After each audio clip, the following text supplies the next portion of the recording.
25 જુલાઈ દેવશયની એકાદશીના દિવસે આ 3 પવિત્ર વૃક્ષોને શાંતિથી સ્પર્શ કરીને આવી જજો.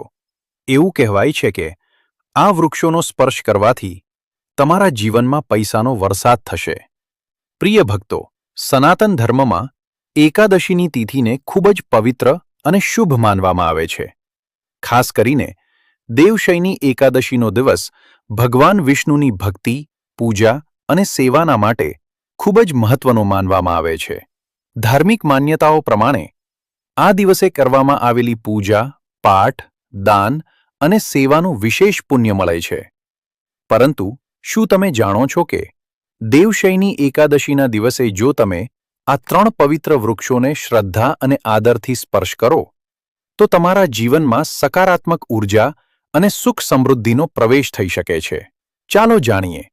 પરંતુ તે પહેલા, હે ભગવાન વિષ્ણુ, આપને અમારી નમ્ર પ્રાર્થના છે કે જે પણ ભક્ત આ વિડીયોને લાઇક અને સબસ્ક્રાઇબ કરીને કમેન્ટમાં આપનું નામ લખશે, તેની દરેક મનોકામના એક જ મહિનામાં જરૂર પૂર્ણ કરજો.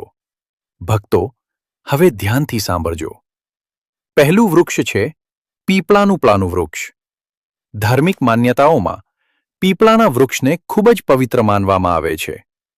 દેવશયની એકાદશીના દિવસે પીપળાના વૃક્ષ પાસે જાઓ, હાથ જોડો અને ભગવાન વિષ્ણુનું સ્મરણ કરો. ત્યારબાદ શ્રદ્ધાથી તેના થડને સ્પર્શ કરો. એવું માનવામાં આવે છે કે આમ કરવાથી મનને શાંતિ મળે છે અને જીવનમાં સકારાત્મક ઉર્જાનો સંચાર થાય છે. બીજું છે તુલસીનો છોડ. તુલસી માતાને ભગવાન વિષ્ણુની સૌથી પ્રિય માનવામાં આવે છે.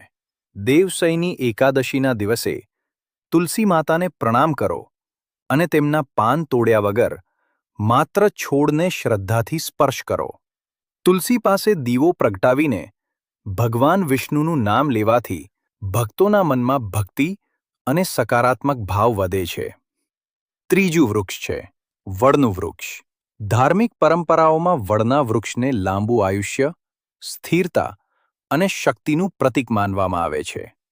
આ દિવસે વડના વૃક્ષ પાસે જાઓ, હાથ જોડો અને શ્રદ્ધાથી તેના થડને સ્પર્શ કરો. મનમાં ભગવાન વિષ્ણુનું ધ્યાન કરતા કરતા પોતાના પરિવારના સુખ, શાંતિ અને સમૃદ્ધિ માટે પ્રાર્થના કરો. ધાર્મિક માન્યતાઓ પ્રમાણે સાચી સેવા અને સારા કર્મોથી જીવનમાં સુખ, શાંતિ અને સમૃદ્ધિ આવે છે. મિત્રો, જો તમને આ વિડીયો સારો લાગ્યો હોય તો તેને લાઇક કરો અને અમારી ચેનલને સબસ્ક્રાઇબ જરૂર